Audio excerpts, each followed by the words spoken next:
ঢাকা বিশ্ববিদ্যালয়ের শিক্ষার্থী ছাত্রদল নেতা শাহরিয়ার আলম সাম্য হত্যার প্রতিবাদ ও বিচারের দাবিতে ছাত্রদলের আয়োজনে বিক্ষোভ কর্মসূচি চলছে হোটেল ইন্টারকন্টিনেন্টাল এবং শাহবাগ মোড়ে। হোটেল ইন্টারকন্টিনেন্টাল এবং শাহবাগ মোড় অবরোধ করে ছাত্রদল এই কর্মসূচি পালন করছেন এবং সকাল 10টা থেকে বিকাল 5টা পর্যন্ত এই কর্মসূচি চলবে। এবং আমরা যতদূর জানতে পেরেছি এখান থেকে ছাত্রদলের কেন্দ্রীয় যে সভাপতি এবং সাধারণ সম্পাদক দুজনেই কিন্তু এখানে উপস্থিত রয়েছেন এবং তারা বলছেন যে ছাত্রদল নেতা শাহরিয়ার আলম সাম্যসহ বেসরকারি বিশ্ববিদ্যালয়ের শিক্ষার্থী পারভেজ হত্যাকাণ্ড সহ বিভিন্ন সময়ে ছাত্রদলের বিভিন্ন নেতাকর্মী যারা হত্যাকাণ্ডের শিকার হয়েছেন এবং যারা হামলার শিকার হয়েছেন তাদের যারা হামলার সঙ্গে জড়িত তাদের দ্রুত খুঁজে বের করতে হবে এবং তাদের বিচার নিশ্চিত করতে হবে।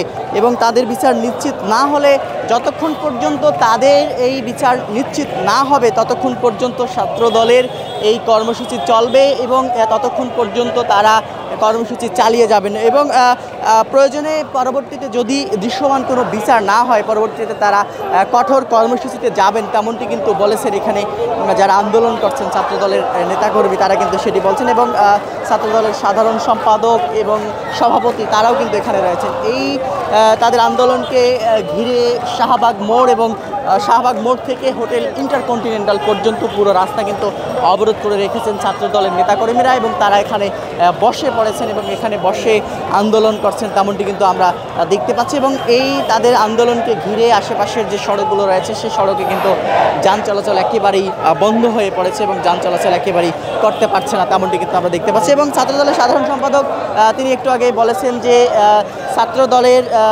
কর্মীদেরকে টার্গেট করে হামলা করা হচ্ছে এবং ছাত্রদলের কর্মীদেরকে টার্গেট করে হত্যা করা হচ্ছে, হত্যাকাণ্ডের শিকার হচ্ছেন ছাত্রদলের নেতাকর্মীরা। সেটি কিন্তু কিছুক্ষণ আগেই ছাত্রদলের সাধারণ সম্পাদক তিনি বলেছেন। তবে সব মিলিয়ে এই যে আন্দোলন হচ্ছে তাদের নেতাকর্মীদের উপর যে হামলা সে হামলার বিচারের দাবিতেই এই আন্দোলন হচ্ছে তেমনটি কিন্তু আমরা দেখতে পাচ্ছি। তো দর্শক এই ছিল এখন পর্যন্ত শাহবাগ এবং হোটেল ইন্টারকন্টিনেন্টালের সামনে থেকে ছাত্রদল নেতা শাহরিয়ার আলম সাম্য হত্যার বিচারের দাবিতে ছাত্রদলের যে বিক্ষোভ কর্মসূচি অনুষ্ঠিত হচ্ছে শাহবাগ এবং হোটেল ইন্টারকন্টিনেন্টালে সেটির সর্বশেষ পরিস্থিতি।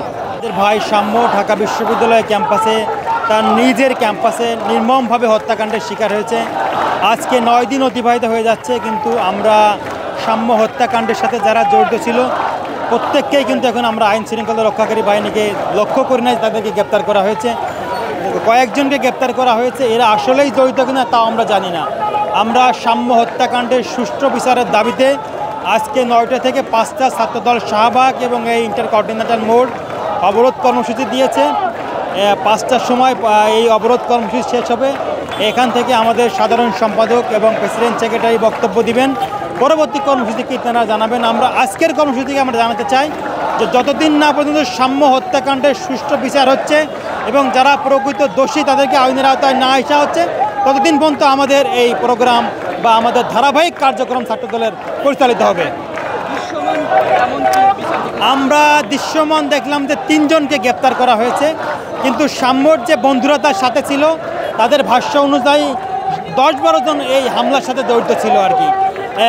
প্রত্যেককেই কিন্তু এখনই গ্রেপ্তার করা যায়নি। আমরা মনে করছি এই অন্তর্বর্তীকালীন সরকারের যিনি স্বরাষ্ট্র উপদেষ্টা আছেন এদেরকে দায়িত্ব পালনে তারা ব্যর্থ হচ্ছেন। বিশ্ববিদ্যালয়ে ভিসি এবং প্রক্টর যারা আছেন এরাও দায়িত্ব পালন করতে পারছেন। তার নিজ ক্যাম্পাসে তার ছাত্রের হত্যাকাণ্ড ঘটছে, তারা প্রোটেকশন দিতে পারছে না, বাবা আইনি নিরাপত্তা দিতে পারছে না। যারাই দায়িত্ব বলা করছেন আমরা তাদের পদত্যাগের দাবি করছি। আমাদের আজকের কর্মসূচি এখানে 5টার সময় শেষ হবে এবং কর্মসূচি শেষ করার আগে আমাদের ছাত্রদলের সভাপতি এবং সাধারণ সম্পাদক পরবর্তী কী কর্মসূচি হবে সেটা ঘোষণা করবেন। আজকে ছাত্রদলের পূর্ব ঘোষিত শাহরিয়ার আলম সাম্য হত্যার বিচারের প্রলম্বিত হওয়ার কারণে আজকে আমাদের অবস্থান কর্মসূচি। শাহরিয়ার আলম সাম্য কিছুদিন আগে তার নিজ ক্যাম্পাসে জঘন্যতম হত্যার শিকার হয়। তা হত্যাকারীদের এখনও বিচারের আওতায় আনা হয়নি এবং গ্রেপ্তার করা হয়নি। তার কিছুদিন আগে বেসরকারি বিশ্ববিদ্যালয়ের শিক্ষার্থী পারভেজকে হত্যা করা হয়, তার হত্যাকারীদেরও এখন পর্যন্ত সবাইকে গ্রেপ্তার করতে পারেনি প্রশাসন। এই ইন্টেরিয়াম গভর্নমেন্টের যে স্বরাষ্ট্র উপদেষ্টা আছে তার গাফিলতি আছে এবং বর্তমান সরকারের ইন্টারিম সরকারের মূলত সেই গাফিলতি আমরা দেখতে পাচ্ছি। আর প্রতিটি ক্যাম্পাসে পরিকল্পিতভাবে এরকম হত্যাকাণ্ড ছাত্রদলকে উদ্বিগ্ন করে এবং ছাত্রদল একটা নিরাপদ ক্যাম্পাস এবং মেধাভিত্তিক চর্চা, নিরাপদ ক্যাম্পাস এবং মাদকমুক্ত ক্যাম্পাস করার অঙ্গীকারবদ্ধ। এখন মূল দাবি হচ্ছে সাম্য হত্যার বিচারের প্রকৃত যারা খুনি তাদের আইনের আওতায় আনতে হবে। পারভেজ হত্যার সহ সারা বাংলাদেশে যত শিক্ষা প্রতিষ্ঠানে নৈরাজ্য সৃষ্টিকারী তাদের শনাক্ত করে বিচারের আওতায় আনতে হবে এবং ঢাকা বিশ্ববিদ্যালয়ের ভিসি এবং প্রক্টর তারা তাদের শিক্ষার্থীদের নিরাপত্তা দিতে ব্যর্থ হয়েছে। তাদের অচিরেই তাদের পদ থেকে বহিষ্কারের দাবি জানাচ্ছি।